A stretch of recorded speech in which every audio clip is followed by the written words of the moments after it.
दोस्तों, अगर जिंदगी में कुछ पाना चाहते हो तो इस वीडियो को अंत तक जरूर देखना। बहुत कुछ सीखने को मिलेगा। जो मुस्कुरा रहा है उसे दर्द ने पाला होगा।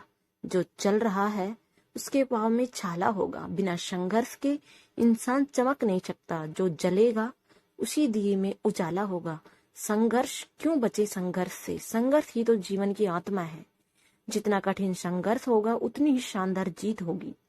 एक बार एक किसान भगवान ने बहुत ही नाराज हो गया। किसान बहुत मेहनती था। बहुत मेहनत से वह खेतों में अनाज उगाता, उसकी देखभाल करता, पर अक्सर उसकी फसल खराब हो जाती। कभी सूखा पड़ जाता तो कभी बाढ़ आ जाती, कभी तेज धूप, कभी आंधी, न तो कोई ना कोई कारण बना ही रहता। उसकी फसल खराब हो जाती।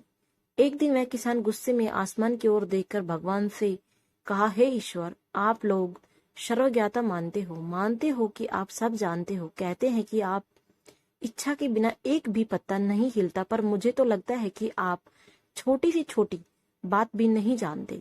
आपको तो ये भी नहीं पता कि खेती बाड़ी कैसे करते हैं।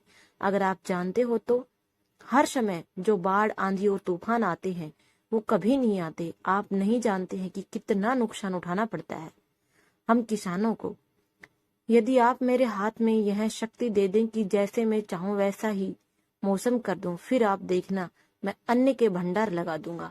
भगवान इस किसान के तीखे वाक्य सुनकर मुस्कुरा रहे थे और वह किसान के सामने प्रकट होकर बोले, मैं अनाज से तुझे यह शक्ति देता हूँ कि तुम अपनी खेती पर तुम वैसा ही मौसम कर दोगे।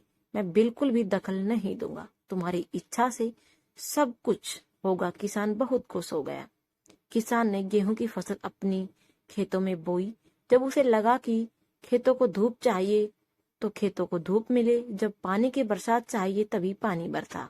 आंधी, तूफान, बाढ़ कुछ भी उसे अपने खेतों पर आने नहीं दिया। किसान के खेत में इस वर्ष ऐसी फसल हुई जैसी कभी नहीं हुई थी। हरी भरी लहराती फसल। मन ही मन बहुत खुश हो गया और सोचने लगा, अब सबूत के साथ दिखाऊंगा भगवान को कि इसे कहते हैं शक्ति का सही उपयोग। मेरी सफलता देखकर उन्हें अपने नियम जरूर बदलने पड़ेंगे। कुछ दिन गुजरे, फसल कटने को तैयार हो गई। किसान बहुत उत्सुकता के साथ फसल को काटने लगा, पर जैसे ही उसकी नजर गेहूं की बालियों पर गया तो उसने पाया कि सिर पीट लिया और वह रोने चिल्लाने लगा। गेहूं की एक भी बाली के अंदर गेहूं का दाना नहीं था। सारी बालियां अंदर से खाली थी। किसान बहुत दुखी हो गया। उसने भगवान को रोते हुए फिर पुकारा, हे प्रभु, तुमने ये मेरे साथ क्या किया है? तुमने मुझे क्यों सजा दी है? भगवान बोले, पुत्र, ये तो होना ही था। तुमने पौधों को संघर्ष करने का मौका ही नहीं दिया। ना तो तुमने उन्हें आंधियों से जूझने दिया और ना ही तेज बारिश से सहने दिया और ना ही धूप में तपने दिया। एक भी चुनौती का सामना तुमने उन्हें नहीं करने दिया। इसलिए सारे पौधे अंदर से खोखले रह गए। जब आंधी, तूफान, तेज बारिश और धूप पड़ती है तभी ये पौधे अपने अस्तित्व को बचाने के लिए संघर्ष करते हैं और इसी संघर्ष से एक बल पैदा होता है जिसमें शक्ति होती है, ऊर्जा होती है। और ऊर्जा पूर्ति तेरे गेहूं के दानों की तरह जो नहीं फूटी। तूने उन्हें कठिन परिस्थिति से गुजरने नहीं दिया जहां उनके अस्तित्व का जन्म होता है। सारी बालियां इसलिए खाली है, इसमें एक भी गेहूं का दाना इसलिए नहीं है क्योंकि तुमने अपने पौधों को संघर्ष कराया ही नहीं। याद रखिए, स्वर्ण में स्वर्णीय आभात तभी आता है जब वह आगे में तपने लगता है, जलने से हथौड़े पीटने जैसे संघर्ष से गुजरता है। कोयले का टुकड़ा हीरा तभी बनता है जब वह उच्च दाब और उच्च ताप की मुश्किल परिस्थितियों से गुजरता है। इसी तरह यदि हमारी जिंदगी में कोई संघर्ष ना हो, कोई चुनौती ना हो, तो हम भी गेहूं की बालियों की तरह खोखले ही रह जाएंगे। कोई अस्तित्व नहीं होगा हमारा। विपरीत परिस्थितियों में, चुनौतियों में, समस्याओं में और अधिक निखरते हैं हम।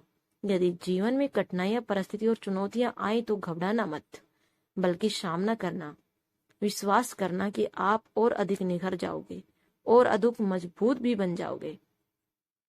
किसी ने कितना सही कहा है, जिंदगी जीना आसान नहीं होता। बिना संघर्ष के कोई महान नहीं होता। जब तक ना पड़े हथौड़े की चोट तब तक पत्थर भी भगवान नहीं होता। दोस्तों, कहानी अच्छी लगी तो मेरे चैनल से जुड़े रहना। रोज देख